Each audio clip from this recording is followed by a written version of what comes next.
ಕೇರಳದ ಕೊಲ್ಲಂ ಡಿಸ್ಟಿಕ್ಗೆ ಬಿಲಾಂಗ್ ಆದಂಥ 33-year-old Sam ಅಬ್ರಾಮ್ ಆ್ಯಂಡ್ ಸೋಫಿಯಾ ಅಬ್ರಾಮ್ ಆಸ್ಟ್ರೇಲಿಯಾದ ಮೆಲ್ಬರ್ನಲ್ಲಿ ವಾಸ ಇರ್ತಾರೆ. ಎಲ್ಲ ಕೂಡ ಚೆನ್ನಾಗಿರುತ್ತೆ. ಬಟ್ ಅಕ್ಟೋಬರ್ 14, 2015 ಎಂದಿನಂತೆ ಸೋಫಿಯಾ ಬೆಳಿಗ್ಗೆ 9 ಗಂಟೆಗೆ ಹೇಳ್ತಾಳೆ. ತನ್ನ ಪಕ್ಕದಲ್ಲೇ ಮಲಗಿದ್ದಂತಹ ಸ್ಯಾಮ್ ಇನ್ನೂ ಕೂಡ ಎದ್ದಿರಲ್ಲ. ಆತನ ಬಾಡಿ ಕಂಪ್ಲೀಟಾಗಿ ಕೋಲ್ಡ್ ಆಗೋಗಿರುತ್ತೆ. ಆಕೆ ಆತನನ್ನು ಎದ್ದೊಳಿಸೋದಕ್ಕೆ ಟ್ರೈ ಮಾಡ್ತಾಳೆ, ಆದರೆ ಅವನು ಯಾವುದೇ ರೆಸ್ಪಾನ್ಸ್ ಕೂಡ ಮಾಡೋದಿಲ್ಲ. ಇದರಿಂದ ಗಾಬರಿಯಾದಂಥ ಸೋಫಿಯಾ ತನ್ನ ಆಸ್ಟ್ರೇಲಿಯಾದಲ್ಲೇ ವಾಸವಿದ್ದಂಥ ತನ್ನ ಸಿಸ್ಟರ್ ಸೋನಿಯಾಗೆ ಕಾಲ್ ಮಾಡ್ತಾಳೆ. ಇದಾದ 13 ನಿಮಿಷಗಳ ಬಳಿಕ ಎಮರ್ಜೆನ್ಸಿ ಟೀಮ್ ಬರುತ್ತೆ. ಬಂದು ಚೆಕ್ ಮಾಡಿದಾಗ ಗೊತ್ತಾಗುತ್ತೆ ಸ್ಯಾಮ್ ಹಾರ್ಟ್ ಅಟ್ಯಾಕಿಂದ ಬೆಡ್ನಲ್ಲೇ ಸತ್ತೋಗಿದ್ದ ಅಂತ. ಇದಾದ ನಂತರ ಈ ವಿಷಯವನ್ನು ದೂರದ ಕೇರಳದಲ್ಲಿ ಇದ್ದಂತಹ ಸ್ಯಾಮ್ನ ಪೇರೆಂಟ್ಸ್ಗೆ ಸೋಫಿಯಾ ಇನ್ಫಾರ್ಮ್ ಮಾಡ್ತಾಳೆ. ಅಕ್ಟೋಬರ್ 16 2 ದಿನಗಳ ನಂತರ ಬಾಡಿ ಕೇರಳಕ್ಕೆ ಬರುತ್ತೆ. ಸ್ಯಾಮ್ ತನ್ನ ಪೇರೆಂಟ್ಸ್ ಹಾಗೂ ತನ್ನ ಊರಿಂದ ತುಂಬ ದೂರ ಇದ್ದರೂ ಕೂಡ ತನ್ನ ಬ್ಯುಸಿ ಶೆಡ್ಯೂಲಲ್ಲೂ ಕೂಡ ತನ್ನ ಫ್ಯಾಮಿಲಿ ಆ್ಯಂಡ್ ರಿಲೇಟಿವ್ಸ್ಗಳಿಗೆ ಫೋನ್ ಮಾಡಿ ಮಾತಾಡಿಸ್ತಿರ್ತಾನೆ. ಬಟ್ ಪ್ರತಿ ಸಲ ಸ್ಯಾಮ್ ಕೇರಳಕ್ಕೆ ಬಂದಾಗ ತುಂಬ ಖುಷಿಯಾಗಿ ಇದ್ದು ಹೋಗ್ತಿದ್ದ. ಆದರೆ ಯಾವಾಗ ಲಾಸ್ಟ್ ಟೈಮ್ ಬಂದಾಗ ತುಂಬ ಸೈಲೆಂಟ್ ಆಗಿದ್ದ. ಆ್ಯಂಡ್ ಹೋಗ್ಬೇಕಾದ್ರೆ ಕೊನೆಯದಾಗಿ ತನ್ನ ಪೇರೆಂಟ್ಸ್ಗಳಿಗೆ ನಾನು ನೆಕ್ಸ್ಟು ಡೆಡ್ ಬಾಡಿಯಾಗಿ ಬರ್ತೀನಿ ಅಂತ ಹೇಳಿದ್ದ. ನಾನು ಸತ್ತಾದ ನಂತರ ನನ್ನ ದೇಹವನ್ನು ನನ್ನ ತಾತನ ಪಕ್ಕದಲ್ಲಿ ಮಣ್ಣು ಅಂತ ಕೂಡ ಹೇಳಿದ್ದ. ಹಾಗಾದರೆ ಸ್ಯಾಮ್ಗೆ ತನ್ನ ಡೆತ್ತಿನ ಬಗ್ಗೆ ಮೊದಲೇ ಗೊತ್ತಿತ್ತಾ? Welcome to the show. I am Manjunath Kane, host and founder of the star agency. October 24, 2015 Sam ಸತ್ತು 10 ದಿನಗಳ ಆದ ನಂತರ ಸೋಫಿಯಾ ಮತ್ತೆ ಆಸ್ಟ್ರೇಲಿಯಾಗೆ ತನ್ನ ಮಗನ ಎಜುಕೇಷನ್ಗೋಸ್ಕರ ಹಾಗೂ ತನ್ನ ಜಾಬ್ಗೋಸ್ಕರ ಹೊರಟೋಗ್ತಾಳೆ. ಇವರನ್ನು ಕಳಿಸೋದಕ್ಕೆ ಸ್ಯಾಮ್ನ ಪೇರೆಂಟ್ಸ್ಗೆ ಇಷ್ಟ ಇಲ್ದಿದ್ರೂ ಕೂಡ ಕಳಿಸ್ತಾರೆ.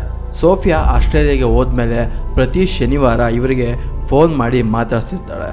ಇದೇ ರೀತಿ ತುಂಬ ತಿಂಗಳುಗಳ ಕಾಲ ನಡೆಯುತ್ತೆ. ಆದರೆ July 2016 for the first time Sophia call ಅವತ್ತು ಬರೋದಿಲ್ಲ. ಸೊ ಸ್ಯಾಮ್ ಪೇರೆಂಟ್ಸ್ಗಳು ಮೇ ಬಿ ಸೋಫಿಯಾ ಬ್ಯುಸಿ ಇರ್ಬೋದು, ನೆಕ್ಸ್ಟ್ ವೀಕ್ ಮಾಡ್ಬೋದು ಅಂತ ಸುಮ್ಮನಾಗಿ ಹೋಗ್ತಾರೆ. ಬಟ್ ನೆಕ್ಸ್ಟ್ ವೀಕ್ ಕೂಡ ಸೇಮ್ ಇದೇ ರೀತಿ ಆಗುತ್ತೆ.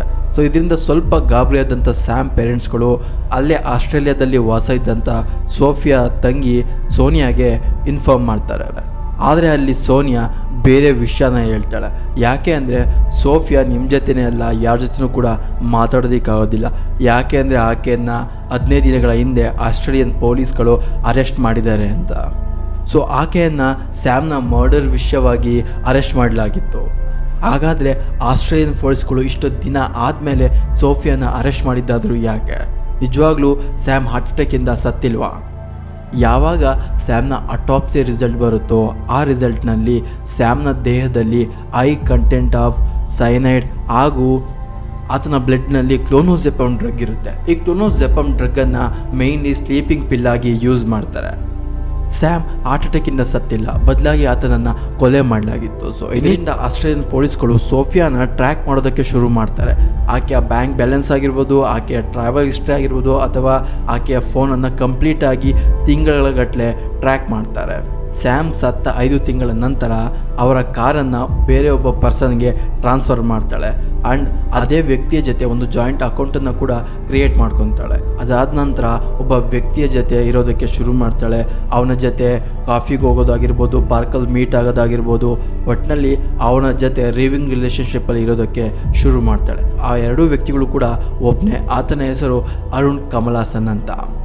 ಈ ಅರುಣ್ ಕಮಲಾಸನ್ ಯಾರು ಅಂತ ತಿಳ್ಕೊಬೇಕು ಅಂತಂದರೆ ನಾವು ಸ್ವಲ್ಪ ಸೋಫಿಯಾ ಹಿಸ್ಟ್ರಿಗೆ ಹೋಗಬೇಕು. ಸ್ಯಾಮ್ ಆ್ಯಂಡ್ ಸೋಫಿಯಾ ಒಂದೇ ಊರಿನವರಾಗಿರ್ತಾರೆ. ಅವ್ರ ಜೊತೆಯಲ್ಲಿ ಸ್ಕೂಲನ್ನು ಓದ್ತಾರೆ ಆ್ಯಂಡ್ ಜೊತೆಯಲ್ಲಿ ಕಾಲೇಜ್ನ ಓದ್ತಾರೆ. ಸೊ ಆ ಟೈಮ್ನಲ್ಲಿ ಅವರಿಬ್ಬರು ಕೂಡ ರಿಲೇಷನ್ಶಿಪ್ಪಲ್ಲಿ ಇರ್ತಾರೆ.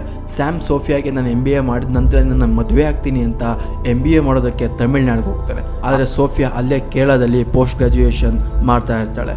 ಆ ಟೈಮ್ನಲ್ಲಿ ಅಲ್ಲೇ ಇಂಜಿನಿಯರಿಂಗ್ ಮಾಡ್ತಿದ್ದಂಥ ಅರುಣ್ ಕಮಲಾಸನ್ನ ಪರಿಚಯ ಆಗಿ ಸೋಫಿಯಾ ಮತ್ತು ಅರುಣ್ನ ಜೊತೆ ರಿಲೇಷನ್ಶಿಪ್ ಶುರುವಾಗುತ್ತೆ. ಸೋಫಿಯಾ ಒಂದೇ ಟೈಮ್ನಲ್ಲಿ ಸ್ಯಾಮ್ ಮತ್ತು ಅರುಣ್ನ ಜೊತೆ ರಿಲೇಷನ್ಶಿಪ್ಪಲ್ಲಿ ಇರ್ತಾಳೆ. ಅದಾದ ನಂತರ ಸ್ಯಾಮ್ MBA ಮುಗಿಸ್ಕೊಂಡು ವಾಪಸ್ ಕೇರಳಗೆ ಬರ್ತಾನೆ. ಸೋನಿಯಾದು ಕೂಡ ಗ್ರ್ಯಾಜುಯೇಷನ್ ಕಂಪ್ಲೀಟ್ ಆಗುತ್ತೆ. ಇಬ್ಬರು ಕೂಡ ವಾಪಸ್ ಊರಿಗೆ ಬರ್ತಾರೆ. ಸೊ ಅದಾದ ನಂತರ ಫ್ಯಾಮಿಲಿಯ ಎಲ್ಲ ಮೆಂಬರ್ಸ್ಗಳನ್ನು ಒಪ್ಪಿಸಿ 2008 ಸೋನಿಯಾ ಮತ್ತು ಸ್ಯಾಮ್ ಮದುವೆ ಆಗ್ತಾರೆ. ಅದಾದ ನಂತರ ಅವ್ರಿಗೊಂದು ಮಗು ಕೂಡ ಆಗುತ್ತೆ. ಅದಾದ ನಂತರ ಸೋಫಿಯಾ ಬೆಂಗಳೂರಲ್ಲಿ ಕೆಲಸ ಮಾಡ್ತಿದ್ರೆ ಸ್ಯಾಮ್ ಓಮನ್ನ ಮಾಲ್ನಲ್ಲಿ ಕೆಲಸ ಮಾಡ್ತಿರ್ತಾನೆ. ಹೀಗೆ ನಡೀತಾ ಇರುತ್ತೆ. ಆದರೆ 2011ನಲ್ಲಿ ಸೋಫಿಯಾ ಸ್ಯಾಮ್ಗೆ ನಾನು ಆಸ್ಟ್ರೇಲಿಯಾಗೆ ಹೋಗಿ ಸೆಟ್ಲ್ ಆಗ್ತೀನಿ ಅಂತ ಹೇಳ್ತಾಳೆ. ಸ್ಯಾಮ್ ಸ್ಟಾರ್ಟಿಂಗಲ್ಲಿ ಒಪ್ಪೋದಿಲ್ಲ. ಆದರೆ 2012ಅಲ್ಲಿ ಸೋಫಿಯಾ ಆಸ್ಟ್ರೇಲಿಯಾದ ಮೆಲ್ಬರ್ನ್ಗೆ ಬಂದು ಸೆಟ್ಲ್ ಆಗ್ತಾಳೆ. ಅದೇ ವರ್ಷ ಸ್ಯಾಮ್ ಕೂಡ ಓಮನ್ನಲ್ಲಿರೋ ಕೆಲಸವನ್ನು ಬಿಟ್ಟು ಆಸ್ಟ್ರೇಲಿಯಾಗೆ ಬಂದು ತನ್ನ ಫ್ಯಾಮಿಲಿಯನ್ನು ಸೇರ್ಕೊತಾನೆ. ಸೋಫಿಯಾ ಇದ್ದಕ್ಕಿದ್ದಂಗೆ ಆಸ್ಟ್ರೇಲಿಯಾಗೆ ಹೋಗಿದ್ದಾದ್ರು ಯಾಕೆ ಗೊತ್ತಾ? ಸೊ ಯಾವಾಗ ಸೋಫಿಯಾ ಬೆಂಗಳೂರಲ್ಲಿ ಇದ್ಲು ಆಗ 2011ನಲ್ಲಿ ಮತ್ತೆ ಸ್ಯಾಮ್ ಫೇಸ್ಬುಕ್ನ ಮೂಲಕ ಸೋನಿಯಾಗೆ ಪರಿಚಯ ಆಗ್ತಾನೆ. ಅವರಿಬ್ಬರು ಕೂಡ ಮತ್ತೆ ಅಫೇರಲ್ಲಿರೋದಕ್ಕೆ ಶುರು ಮಾಡ್ತಾರೆ. ಸೊ ಇದರಿಂದ ಸೋಫಿಯಾ ಎಲ್ಲರಿಂದ ಕೂಡ ದೂರ ಹೋಗಿ ಆಸ್ಟ್ರೇಲಿಯಾದಲ್ಲಿ ಅರುಣ್ನ ಜೊತೆ ಸೆಟ್ಲ್ ಆಗಬೇಕು ಅಂತ ಪ್ಲ್ಯಾನ್ ಮಾಡಿದ್ದಾಳೆ. ಆದರೆ ಅಲ್ಲಿಗೆ ಸ್ಯಾಮ್ ಬಂದು ಎಲ್ಲ ಕೂಡ ಹಾಳು ಮಾಡಿದ್ದ. ಹಂಗಿದ್ರೂ ಕೂಡ ಆಸ್ಟ್ರೇಲಿಯಾದಲ್ಲಿ ಸೋಫಿಯಾ ಸ್ಯಾಮ್ನ ಜೊತೆ ಕೂಡ ಆ್ಯಂಡ್ ಅರುಣ್ನ ಜೊತೆ ಕೂಡ ರಿಲೇಷನ್ಶಿಪ್ಪಲ್ಲಿ ಇರ್ತಿದ್ಲು. ಆದರೆ ಇದು ಜಾಸ್ತಿ ದಿನ ಇರಲಿಲ್ಲ. ಒಂದಿನ ಸ್ಯಾಮ್ಗೆ ಇವರ ವಿಷಯ ಎಲ್ಲ ಗೊತ್ತಾಯಿತು. ಆದರೆ ಸ್ಯಾಮ್ ತುಂಬ ಒಳ್ಳೆಯವನು, ಆಕೆಗೆ ವಾರ್ನಿಂಗ್ ಮಾಡ್ತಾರೆ. ಆದರೆ ಸೋಫಿಯಾಗೆ ಈ ಟೈಮ್ ಕನ್ಫರ್ಮ್ ಆಗಿ ಹೋಗ್ಬಿಡುತ್ತೆ, ಎಲ್ಲಿವರೆಗೂ ಸ್ಯಾಮ್ ನಮಗೆ ಅಡ್ಡವಾಗಿರ್ತಾನೋ ನಾವಿಬ್ಬರೂ ಕೂಡ ಒಂದಾಗೋದಕ್ಕೆ ಆಗೋದಿಲ್ಲ ಅಂತ. ಒಂದಿನ ಸ್ಯಾಮ್ ತನ್ನ ಕಾರ್ನಲ್ಲಿ ಇರಬೇಕಾದ್ರೆ ಯಾರೋ ಒಬ್ಬರು ಹಿಂದಿನಿಂದ ಸ್ಯಾಮ್ಗೆ ಅಟ್ಯಾಕ್ ಮಾಡ್ತಾರೆ. ಆದರೆ ಸ್ಯಾಮ್ ಅವರ ಮುಖದ ಬಟ್ಟೆಯನ್ನು ತೆಗೆಯೋದ್ರಿಂದ ಅವರು ಅಲ್ಲಿಂದ ಓಡೋಗ್ತಾರೆ. ಸೊ ಈ ವಿಷಯದ ಬಗ್ಗೆ ಸ್ಯಾಮ್ ಕಂಪ್ಲೇಂಟ್ ಕೂಡ ಮಾಡಿದ್ದ. ಸೊ ಇದೇ ಕಾರಣಕ್ಕೆ ಸ್ಯಾಮ್ ತನ್ನ ಪೇರೆಂಟ್ಸ್ಗಳಿಗೆ ನಾನು ನೆಕ್ಸ್ಟ್ ಟೈಮ್ ಡೆಡ್ ಬಾಡಿಯಾಗಿ ಬರ್ತೀನಿ ಅಂತ ಹೇಳಿದ್ದ. ಈ ಒಂದು ಕೇಸನ್ನು ತಿಳ್ಕೊಂಡಂಥ ಸ್ಯಾಮ್ ಇನ್ವೆಸ್ಟಿಗೇಷನ್ ಪೊಲೀಸ್ ಆಫೀಸ್ಗಳು ಅದೇ ದಿನ ಅರುಣ್ ಆಫೀಸ್ನಲ್ಲಿ ಇದ್ದ ಇಲ್ವಾ ಅಂತ ಚೆಕ್ ಮಾಡೋದಕ್ಕೆ ಅವನ ಹಳೆ ಆಫೀಸ್ಗೆ ಹೋಗ್ತಾರೆ. ಅವತ್ತು ಅರುಣ್ ತನ್ನ ಕಂಪ್ನಿಗೆ ರಜಾ ಹಾಕಿರ್ತಾನೆ. ಸೊ ಆಗ ಕನ್ಫರ್ಮ್ ಆಗುತ್ತೆ ಆ ಅಟ್ಯಾಕನ್ನು ಅರುಣೇ ಮಾಡಿದ್ದು ಅಂತ. ಸೊ ಇದರಿಂದ ಅರುಣ್ ಮತ್ತು ಸೋಫಿಯಾನ ಅರೆಸ್ಟ್ ಮಾಡಿ ಅವರ ಮನೆಯನ್ನು ಹುಡುಕ್ತಿರ್ಬೇಕಾದ್ರೆ ಅರುಣ್ನ ಒಂದು ಎಲೆಕ್ಟ್ರಿಕ್ ಡೈರಿ ಸಿಗುತ್ತೆ. ಆ ಡೈರಿಯಲ್ಲಿ ಅರುಣ್ ತನ್ನ ಎಲ್ಲ ಪ್ಲ್ಯಾನ್ಸನ್ನು ಬರೆದಿಟ್ಟಿದ್ದೆ. ಆ್ಯಕ್ಚುಲ್ ಆಗಿ ಸ್ಯಾಮ್ನ ಕೊಲೆ ಯಾವ ರೀತಿ ಆಯಿತು ಅಂದರೆ, ಯಾವಾಗ ಸ್ಯಾಮ್ಗೆ ಅರುಣ್ ಮತ್ತು ಸೋಫಿಯಾ ಅಫೇರ್ ಗೊತ್ತಾಗುತ್ತೋ ಸೋಫಿಯಾ ಅರುಣ್ನ ಜೊತೆ ಸೇರಿ ಹೇಗಾದರೂ ಮಾಡಿ ಸ್ಯಾಮ್ನ ಕೊಲೆ ಮಾಡಬೇಕು ಅಂತ ಒಂದು ಪ್ಲ್ಯಾನನ್ನು ಮಾಡ್ತಾಳೆ. ಆ ಅಕ್ಟೋಬರ್ 14 ಸ್ಯಾಮ್ ಮನೆಗೆ ಬಂದಾಗ ಆತನಿಗೆ ಅವಕಾಡೋ ಜ್ಯೂಸ್ನಲ್ಲಿ ಒಂದು ಸ್ಲೀಪಿಂಗ್ ಪಿಲ್ಲನ್ನು ಹಾಕಿ ಆತನಿಗೆ ಕೊಡ್ತಾಳೆ. ಆತ ಕುಡಿದ ನಂತರ ಅನ್ಕಾನ್ಷಿಯಸ್ ಆಗ್ತಾನೆ.